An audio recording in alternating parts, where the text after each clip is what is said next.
এই দেশে ধর্ম নিয়ে রাজনৈতিক ব্যবসা চলবে না। ইসলাম কোন রাজনীতির বাক্স নয়। শেখ হাসিনা এবং আওয়ামী লীগের রাজনৈতিক মৃত্যু হয়েছে ঢাকায়, দাফন হয়েছে দিল্লিতে। আশা করি তাদের পরিসমাপ্তিও ওখানেই হবে। বন্ধুগণ, যারা আজকে বলছে ইসলামের জন্য একটি আলাদা বাক্স বসাই, দেখি ওখানে কি হয়। আমি আপনাদেরকে বলতে চাই, কারা এই স্লোগানগুলো দিচ্ছে আপনারা বুঝে নেন। ইসলাম কোন কুটা রাজনীতি নয়, ইসলাম কোন রাজনীতির বাক্স নয়।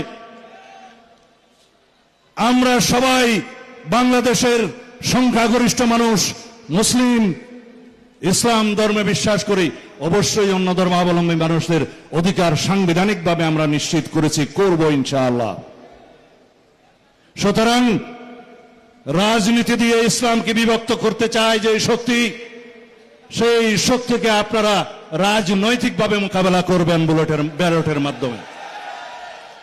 রাজনৈতিকভাবে মোকাবেলা করবেন ব্যালটের মাধ্যমে, ভোটের মাধ্যমে, আপনাদের বক্তব্যের মাধ্যমে। নাউজুবিল্লাহ মিন যালিক। জান্নাতের টিকিট কি কেউ বিক্রি করতে পারে ভাই সাহেব? যারা বিক্রি করছে তারা তো ধর্ম ব্যবসায়ী।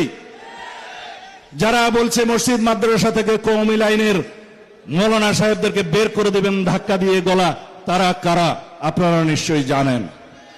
সুতরাং এই দেশে ধর্ম নিয়ে রাজনৈতিক ব্যবসা চলবে না। শেখ হাসিনা এবং আওয়ামী লীগের রাজনৈতিক মৃত্যু হয়েছে ঢাকায়, দাফন হয়েছে দিল্লিতে। আশা করি তাদের পরিসমাপ্তিও ওখানেই হবে। সুতরাং ৭১-এর চেতনা ব্যবসা যেমন বাংলাদেশের মানুষ ধারণ করে নাই, জুলাইয়ের চেতনাও যেন কেউ বিক্রি না করে এই আহ্বানও জানাই। আমরা সবাই জুলাই যোদ্ধা।